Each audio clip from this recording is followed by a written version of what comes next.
பார்வையாளர் அனைவருக்கும் தமிழமலையொலியின் அன்பு வணக்கம். இன்று நாம் பார்க்க இருக்கின்ற தலைப்பு, காரை மறித்த அஜிதா, கண்டுகொள்ளாத விஜய், பனையூரில் அரங்கேறுகின்ற அரசியல் அநாகரிகங்கள். இது குறித்து தான் நம்ம பேச இருக்கிறோம். இன்னைக்கு காலையில் தொலைக்காட்சியை திறந்த உடனேயே அவசர செய்திகளில் அந்த பக்கத்தை ஆக்கிரமித்து இருந்த ஒரு செய்தி என்னன்னா, பனையூரில் முகாமிட்டிருக்கின்ற தூத்துக்குடி மாவட்ட பொறுப்பாளர் அஜிதா அவர்கள் தமிழக வெற்றிக் கழகத்தினுடைய அலுவலகத்தில் எதிரில் திரண்டு ஆர்ப்பாட்டம் செய்ய இருக்கிறார். அந்த செய்தி தான் தொடர்ச்சியாக வந்து கொண்டிருந்தது. சரி, இந்த செய்தி போயிட்டோம். ஏற்கனவே திருவள்ளூர் மாவட்ட செயலாளர் மணிகண்டன் அவர்களை எதிர்த்து அந்த மாவட்டத்திலிருந்து வந்த நிறைய பொறுப்பாளர்கள் ஆர்ப்பாட்டம் பண்ணதையும் நம்ம பார்த்தோம். சரி, அது அப்படியே கடந்து போயிடும், அதுபோல் இதுதான் அப்படின்னு சொல்லி நம்ம நினைத்து கொண்டிருக்கும் பொழுது, மத்தியான நேரத்தில் இன்னும் ஒரு அவசர செய்தி என்ன வந்துச்சு அப்படின்னு சொன்னால், விஜய் அவர்கள் அலுவலகத்திலிருந்து வெளியே வந்து கொண்டிருந்த அந்த வாகனத்தை மறித்து தூத்துக்குடி மாவட்ட பொறுப்பாளராக இருக்கின்ற அஜிதா அவர்கள் தங்களுடைய ஆதரவாளரோடு ஒரு செய்தி சொல்ல முற்படுகிறார். அப்போ ஒரு பெண் தன்னுடைய கட்சிக்காரராக இருந்தவங்க, மாவட்ட பொறுப்பாளராக இருந்தவங்க, பல கூட்டங்களில் இருந்து பேசினவங்க, நம்மளோட பக்கத்தில் இருந்து புகைப்படம் எடுத்துக்கொண்ட ஒரு கட்சியினுடைய மாவட்ட பொறுப்பாளர் ஒரு வாகனத்தை நிறுத்தும் பொழுது, ஒரு கட்சியினுடைய தலைமை என்ன செய்திருக்கணுமோ அதை செய்யாமல் பவுன்சர்களை வைத்து அந்த அஜிதா அவர்களையும் அவரோடு வந்தவர்களையும் அப்புறப்படுத்திவிட்டு விஜய் அவர்கள் சென்று விட்டார். சரி, இது என்ன காரணம் என்னன்னு பார்க்கறதுக்கு முன்னாடி, அஜிதாங்கிறவங்க யாரு, எதற்காக இந்த வேலையை செய்கிறாங்க, இதில் விஜய் அவர்கள் எதற்காக கண்டுகொள்ளாமல் போகிறாரு அப்படிங்கிற கேள்விகள் பிரதானப்படுகிறது. அஜிதா அப்படிங்கிறவங்க யாருன்னா, எப்பயுமே ஒரு கட்சி தொடங்கி ஒரு கட்டமைப்பை உருவாக்குவதற்கு முன்னாடி அந்த கட்சி என்ன பண்ணணும்னா, ஒவ்வொரு மாவட்டத்திற்கும் ஒரு மாவட்ட பொறுப்பாளரை அறிவிக்கும். அப்படி தான் தமிழக வெற்றிக் கழகம் ஒரு 2.5 வருஷத்துக்கு முன்னாடி தொடங்கி, கட்சியாக தொடங்கி 2-3 மாநாடுகளை நடத்தி மக்கள் சந்திப்புகளை நடத்திட்டு வருகின்ற இந்த காலகட்டத்தில் ஒவ்வொரு கட்சி மாவட்டத்திற்கும் ஒரு கட்சி மாவட்ட பொறுப்பாளர்களை நியமனம் செய்து கட்டமைப்பை செய்து கொண்டு வருகின்றதை நம்மளால் பார்க்க முடிகிறது. இதில் கூடுதலாக என்னென்னா, தமிழ்நாட்டிலேயே ஒவ்வொரு சட்டமன்ற தொகுதியையும் ஒரு கட்சி மாவட்டமாக அறிவித்து கட்டமைப்பை முதல்ல தொடங்கியது நாம் தமிழர் கட்சி தான்.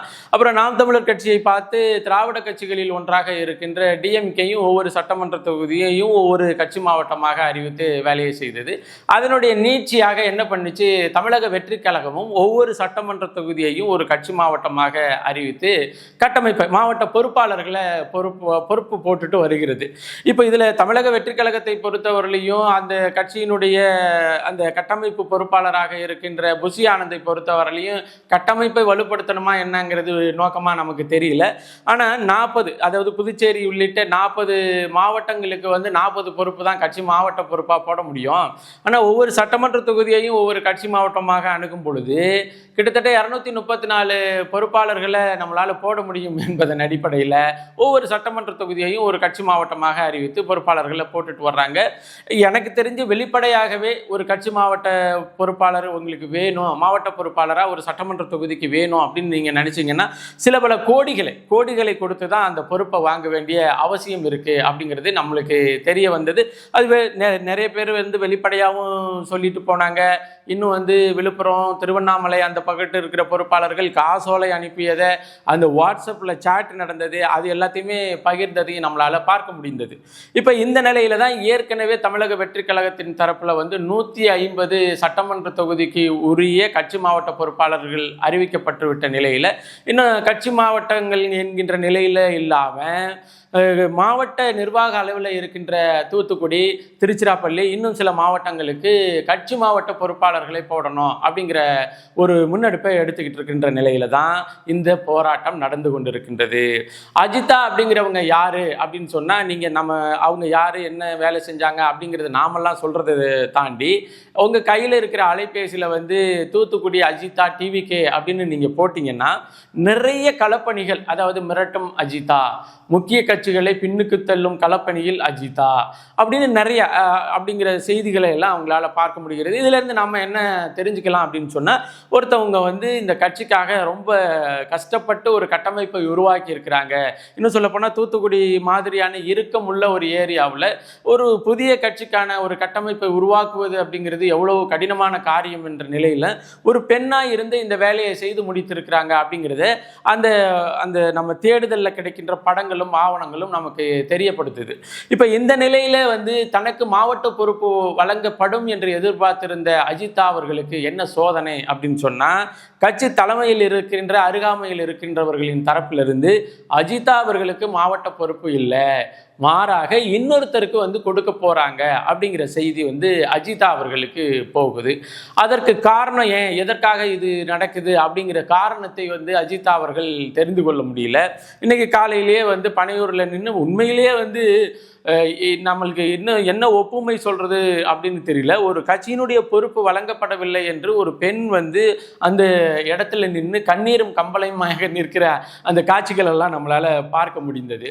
இப்போ எதற்காக அஜிதா அவர்களுக்கு இந்த பொறுப்பு வழங்கப்படவில்லை அப்படின்னு சொன்னா, இவங்க மீனவர் சமுதாயம் அப்படிங்கிற ஒரு சமுதாயத்தை சார்ந்தவர்கள் என்ற இதுவும், அதே போல வந்து கூடுதலாக அந்த தூத்துக்குடியில் இருக்கின்ற பெரும்பான்மை சமுதாயமாக இருக்கின்ற ஒருத்தருக்கு தான் அதை கொடுக்கணும். அங்க மீனவர்களை விட பெரும்பான்மை சமுதாயம் வந்து நாடார் சமுதாயம், அதனால நாடார் சமுதாயம் சேர்ந்த ஒருத்தரை தான் நாம வந்து மாவட்ட பொறுப்பாளராக போடணும் என்று விஜய் தரப்பிற்கு அவர்கிட்ட சுற்றிலும் இருக்கின்ற ஆலோசகர்கள் ஆலோசனை வழங்கினதாகவும், அதே தூத்துக்குடி மாவட்டத்தில் இருக்கிற நாடார் சமுதாயத்திலிருந்து ஒரு முக்கிய பெரிய புள்ளியிட்டிருந்து பெரிய அளவில் தொகையை தன்னுடைய மாவட்ட பொறுப்பு அவருக்கு மாவட்ட பொறுப்பு வழங்குவதற்காக ஏற்கனவே வாங்கிவிட்டதாகவும் செய்தி பகிர்ந்து கொண்டு இருக்கிறது தெரிந்து கொண்ட அஜிதா அவர்கள் இன்னைக்கு கிளம்பி பனையூர் தமிழக வெற்றிக்கழக அலுவலகத்துக்கு வந்துட்டாங்க. இப்போ நமக்கு என்ன செய்தினா, ஒரு கட்சி மாவட்ட பொறுப்பாளராக 2.5 வருடம் களப்பணி செய்த ஒரு பெண், அதே போல விஜய் அவர்களோடு நின்று புகைப்படம் எடுத்துக்கொண்டவங்க, முக்கியமான கூட்டங்களில் கருத்தை பதிவு செய்த பேச்சுகள் இருக்கின்ற ஒரு முக்கியமான ஆளுன்னு வச்சுக்கோங்களேன். தென் மாவட்டங்களில் முக்கியமான டிவிக்கு ஆளு அப்படின்னு சொன்னால் அஜிதா அவர்களும் முக்கியமானவர் அப்படிங்கிற ஒரு நிலையில் இருந்தவங்களை ஒரு சமூகத்தினுடைய பின்னணியை காட்டி இவங்க மறுத்திருக்கிறாங்க, அவங்களுக்கான வாய்ப்பு வழங்கப்படலை அப்படிங்கிற செய்தியை எப்படி பார்க்கறது அப்படின்னு தெரியல.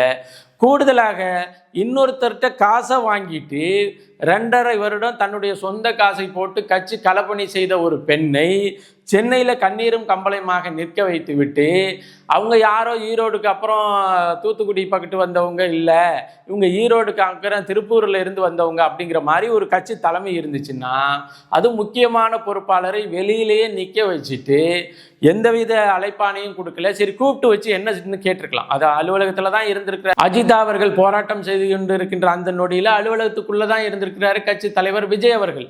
அவர் வந்து குறைந்தபட்சம் உள்ளுக்கு அழைச்சி, என்னம்மா பிரச்சனை, சரிம்மா சரி செய்யலாமா, இல்லது உனக்கு இந்த பொறுப்பு இல்லாமல் இன்னொரு பொறுப்பு தரமா அப்படின்னு எல்லாம் சொல்லியிருக்கலாம். ஆனால் எதையுமே கண்டுக்காம கலைந்து போய் விடுவார்கள் என்ற துணிச்சல்ல இந்த விஜய் அவர்கள் கட்சி அலுவலகத்தை விட்டு வெளியில் வரும் பொழுது இவர்கள் போய் மறித்து தன்னுடைய கோரிக்கையை சொல்ல முற்படுகிறார்கள். அந்த கோரிக்கை குறித்து எந்தவித கருத்தும் சொல்லாமல் நாமெல்லாம் இப்போ ஒரு கட்சி தலைவர் போகிறாருங்க, ஒரு பெண் பொறுப்பாளர் வந்து காருக்கு எதிர்த்தாப்புல, அதாவது சைடில் கூட இல்லை, எதிர்த்தாப்புல குறுக்க விழுந்து நிற்கிறாங்கன்னா, குறைந்தபட்சம் கட்சி தலைவர் அந்த வாகனத்தை நிறுத்திட்டு, சுற்றிலும் தான் கட்சிக்காரன் தான், வேற யாரும் ஒன்று கொலை பண்ண போகிறான்லாம் எவனும் கிடையாது, சுற்றிலும் தன்னுடைய கட்சிக்காரன் தான் நிற்கிறான். இவனுக்கிட்ட தான் நான் உங்களுக்காக வந்தேன், 500 கோடியை விட்டுட்டு வந்தேன், ஆண்டுக்கு 500 கோடி 1000 கோடியை விட்டுட்டு வந்தேன், என்ன என் கூட நிற்பீங்களா அப்படின்னு எல்லாம் கேட்குற இவர், ஒரு மாவட்ட பொறுப்பில் 2.5 வருடம் களப்பணி செய்த ஒரு பொறுப்பாளர் தன்னுகிட்டே இருந்து ஒரு சில கருத்துக்களை பதிவு செய்ய வேண்டும் என்று நீங்கள் இருக்கிற இடத்துக்கே தேடி வந்து மலைக்காமல் நீங்கள் செல்லுகின்ற வாகனத்தினுடைய குறுக்கே வந்து நிற்கிறப்போ, நீ கட்சி தலைவனாக இருந்துட்டு போய் இல்லை, ஒரு ஒரு ஒரு என்ன மனசாட்சி உள்ள மனிதனாக என்ன செஞ்சுருக்கலான்னா, இறங்கி வந்து என்னம்மா பிரச்சனை, இதுதாம்மா பிரச்சனை, ஏம்மா நீங்கள் இதை செய்கிறீங்க, கொடுங்க, உங்களுக்கு என்ன பொறுப்பு வேணும் பேசிக்கலாம், நீங்கள் பத்திரமா போங்க, எதுவாக இருந்தாலும் நான் கட்சியினுடைய சக பொறுப்பாளர்கள்ட்டையும் அங்கே உள்ள மாவட்ட பொறுப்பாளர்கள்ட்டையும் பேசி முடிவு பண்ணலாம், இது ஒன்றும் பெரிய விஷயமே இல்லை அப்படின்னு சொல்கிறது தான் ஒரு மனிதனுக்கான அழகு. குறைந்தபட்சம் நீ கட்சி தலைவராக இல்லை கூட இருக்க வேண்டியதில்லை, ஒரு பெரிய இதாக கூட இருக்க வேண்டியதில்லை, ஒரு மனிதனாக எதை செஞ்சுருக்கலான்னு. ஆனால் குறுக்க வந்து விழுந்த அந்த பெண் பொறுப்பாளரையும் மற்ற பொறுப்பாளர்களையும் பவுன்சர்களை வைத்து தள்ளி அப்புறப்படுத்தி விட்டு எந்தவித சங்கடமும் இல்லாமல், நம்ம இதெல்லாம் சொல்கிறதுக்கு அருகதையே கிடையாது. இந்த ஆள் விஜய்கிட்டல வந்து சங்கடங்கிற வார்த்தையை சொல்கிறதுக்கு அருகதையே கிடையாது. ஏன்னா அந்த ஆள் 41 பேர் செத்து கிடக்கிறதையே விட்டுட்டு அலேக்கா ஓடி ஃப்ளைட்டை பிடிச்சிட்டு போய் வீட்டில் போய் உட்காந்துட்டு நான் வந்து ரொம்ப துயரம் அடைகிறேன்னு சொன்ன அந்த ஆளுகிட்ட போய் ஒரு பெண் பொறுப்பாளர் வந்து வாகனத்துக்கு முன்னாடி வந்து நின்றுட்டாரு, அவரை நினச்சி நீங்கள் வருத்தப்படலையா, சங்கடப்படலையான்னு கேட்குறதெல்லாம் உண்மையிலேயே நகைச்சுவையானது தான். இருந்தாலும் பரவாயில்ல, ஏன்னா பொதுமக்கள் தெரிந்து கொள்ளணும்ல இவர் வருவார். அதாவது நாள் தான் இவங்க வந்து பாதிரிமார்கள்லாம் வந்து இவர் தான் உலக மீட்பர், தமிழ்நாட்டை மீட்க காத்திருக்கிறாரு, அப்படி பண்ண போகிறாரு, இப்படி பண்ண போகிறாரு, விஜயினுடைய கட்சி வந்து அப்படியே வளரப்போகுதுன்னு வந்து ஆசீர்வாதம் பண்ணிட்டு போனாங்க. அடுத்த நாள் ஒரு கட்சி மாவட்டத்தினுடைய பொறுப்பாளரே வந்து தலைமை அலுவலகத்தில் வந்து ஆர்ப்பாட்டம் பண்ணுறாங்க. இதெல்லாம் தாண்டி இப்போ திருவரம்பூர் இந்த நம்ம சட்டமன்ற தொகுதிக்கினுடைய பக்கத்தில் இருக்கிற சட்டமன்ற தொகுதியில் திருவரம்பூர் சட்டமன்ற தொகுதியில் போட்டி போடுவதற்கு வேட்பாளராக யாராக இருந்தாலும் சரி 10 கோடி ரூபாய் பணம் கொடுத்தால் பரிந்துரை செய்கிறேன் என்று இங்கே வேலை நடந்திருக்கு. இதுவும் இன்னைக்கு பனையூரில் பெரிய ஆர்ப்பாட்டத்தில் கொண்டு போய் திருவரம்பூரினுடைய ஆட்களும் போய் அங்கே நின்று ஆர்ப்பாட்டம் பண்ணிட்டு இருக்கிறதாக செய்தி வருகிறது. இப்போ நமக்கு என்னன்னா, தமிழக வெற்றிக் கழகம் என்னவாக போகிறது அப்படின்னெல்லாம் இந்த பிஸ்மியெல்லாம் பார்த்தீங்கன்னு வச்சுக்கோங்களேன், உண்மையிலே நீங்கள் சிரிச்சுட்டு விட்டு போங்க. பிஸ்மிக்கெல்லாம் வேற என்ன, கிறிஸ்டின், அதாவது ஹெச் ராஜா வந்து ஜோசப் விஜய்னு சொன்னாப்லையா, அதே மாதிரி இவர் வந்து ஒரு கிறிஸ்துவ மதத்தை சார்ந்தவர் என்பதை தாண்டி விஜயை பிஸ்மி மாதிரியான ஆட்கள் என்ன சொல்கிறது, ஒன்று சேர்றதுக்கு, அங்கீகரிக்கிறதுக்கு, ஆதரவாக பேசுறதுக்கு வேற எந்த காரணமும் இல்லை. அதே போல் நம்ம ரெட்பிக்ஸ் ஜெரால்டு அவருக்கும் அதே காரணமாக தான் இருக்கும். வேற என்ன காரணம் இல்லைன்னா, ஒவ்வொரு கட்சி மாவட்டத்திலையும் கட்சி வந்து கலகலத்து போய் அங்கலத்து இங்கலையா ஆகிட்டு இருக்கு. இவங்க வந்து பிகைன் வுட்ஸ் டிவியில், பாலிமர் நியூஸில் இவங்க வந்து பேக்கேஜ் பேசி கொடுத்த அந்த டிவிகளில் தான் இந்த டிவிகே கட்சியினுடைய வளர்ச்சியை கடத்திக்கிட்டு இருக்காங்களே ஒழிஞ்சு களத்தில் ஒன்றும் இல்லை அப்படிங்கிற யதார்த்தத்தை புரிந்து கொள்ள வேண்டும். இந்த நிலையில் தமிழக வெற்றிக் கழகத்தினுடைய தலைவர்கிட்ட ஒரு பச்சாபாத்தையோ அல்லது ஒரு கருணையோ அல்லது நாம் வந்து 2.5 வருஷம் இந்த கட்சிக்காக உழைச்சோம், அதற்காக அண்ணன் நின்று நம்மளை என்னன்னு கேட்டுருவார் அப்படிங்கிற எந்த கருணையும் எதிர்பார்க்க முடியாது. அதில் ஒரு அரசியல் அநாகரிகம். ஒரு பெண் வந்து தன்னுடைய கருத்தை சொல்லுகின்ற அந்த இடத்தில் நிற்கும் பொழுது நீ இறங்காமல் காரை விட்டு ஏற்றிட்டு போகிற அந்த தொனியில் போனீங்கன்னா நீ வந்து எவ்வளோ பெரிய அரசியல் அசிங்கம், எவ்வளோ பெரிய அரசியல் அநாகரிகம் அப்படிங்கிறத மக்கள் பார்த்து கொண்டே இருக்கிறார்கள். இன்னும் தேர்தல் வந்துடல ராஜா, இன்னும் நாளைக்கு தேர்தல் இல்லை, இன்னும் தேர்தலுக்கு 2-3 மாதங்கள் இருக்கு. இந்த 3 மாதங்களுக்குள்ள விஜய் அரங்கேற்றுகின்ற அரசியல் அநாகரிகங்கள் பொதுமக்கள் மத்தியில் மிக மிக காரி துப்புகின்ற அளவிற்கு போய்விடும் என்பதற்கு வேற எதுவும் சான்று இல்லைங்க. ஒரு கட்சி மாவட்ட பொறுப்பாளரை வந்து கதற விட்டுட்டு காரை விட்டு இறங்காம போகின்ற இந்த காட்சிகளே மிகப்பெரிய சான்று என்பதை பதிவு செய்து மீண்டும் ஒரு காணொளி பதிவில் இணைவோம். நன்றி, வணக்கம்.